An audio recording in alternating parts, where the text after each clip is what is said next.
চারপাশে এত বেশি কুয়াশা পড়েছে যে চারদিকে একদম কিচ্ছু দেখা যাচ্ছে না, একদম শুধু ধোঁয়া আর ধোঁয়া। হ্যালো এভরিওয়ান, আসসালামু আলাইকুম। সবাই কেমন আছেন? আশা করি সবাই ভালো আছেন। আল্লাহর রহমতে আমিও ভালো আছি।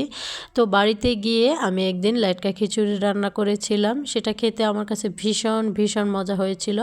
আর সেই গল্পই আয়তের বাবার কাছে এসে বলছিলাম যে খিচুড়িটা খেতে অনেক বেশি মজা হয়েছিল।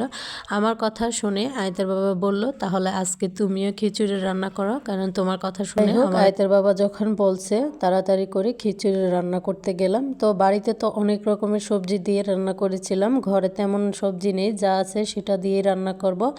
বেগুন, সিম, আলু আর টমেটো আছে, এগুলো দিয়ে আজকে খিচুড়ি রান্না করব, সাথে আলু দিয়ে।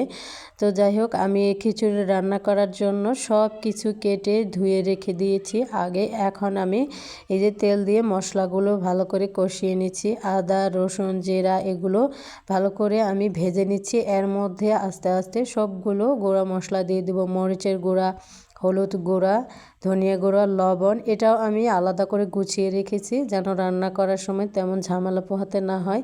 এটা আমি বরাবরই করি, সবসময় একদম মশলাগুলো একটা কোনো প্লেটে একদম গুছিয়ে নিই যেন রান্না করতে আমার কাছে কোনো প্রকার ঝামেলা না লাগে। যাই হোক, মশলা কষানো হয়ে গেছে, এখন আমি চাল ডাল এগুলো মশলার মধ্যে দিয়ে দিচ্ছি। মশলার সাথে চাল ডাল খুব ভালো করে কষিয়ে নিব, একটু ভালো করে ভেজে নেব, এতে করে আমার খিচুড়িটা খেতে একটু বেশি মজা হবে। অনেকে ঝরঝরা খিচুড়ি পছন্দ করে, তবে আমার লেটকা খিচুড়িটা একটু বেশি পছন্দ করি। সাথে আয়তের বাবা, ওর আর আমার খাবারের পছন্দগুলো কেন জানি প্রায়ই মিলে যায়, দুই একটা বাদে সব কিছুই মিলে যায়। ও লেটকা খিচুড়ি খেতে ভীষণ পছন্দ করে, তো ওর কথা চিন্তা করে আজকে রান্না করলাম। জানি না বাড়ির মতো করে হবে কি না। বাড়িতে যে খিচুড়িটা রান্না করেছিলাম সেটা তো আমি গরুর মাংস এবং তেল দিয়ে রান্না করেছিলাম গরুর। আজকে আমি কোনো মাংস বা তেল ইউজ করছি না, শুধুমাত্র সবজি, ডাল আর চাল দিয়েই রান্না করছি। তবে এটার সাথে থাকবে ডিম ভাজা। আয়তের বাবা খিচুড়ির সাথে ডিম ভাজা খেতে পছন্দ করে।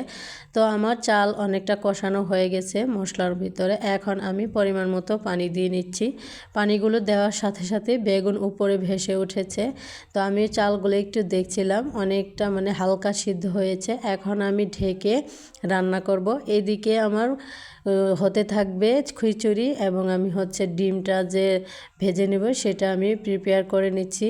তো এই তো খিচুড়ি প্রায় হয়ে গেছে, আর 5 মিনিটের মতো জাল করলেই হয়ে যাবে। এই তো খিচুড়ি রান্না কমপ্লিট। এখন আমি ডিমটা ভেজে নেব। ডিমটা আমি একটু পরে ভেজে নিয়েছি, কেননা আয়তের বাবার যেন খিচুড়ির সাথে গরম গরম ডিম ভাজা খেতে পারে, সেজন্য রেডি করে রেখেছিলাম। সে আসার পর ডিমটা ভেজে নিয়েছি। যাই হোক, আমার খিচুড়ি এবং ডিম ভাজা রেডি, এখন আয়তের বাবাকে খেতে দিবা। আল্লাহ হাফেজ।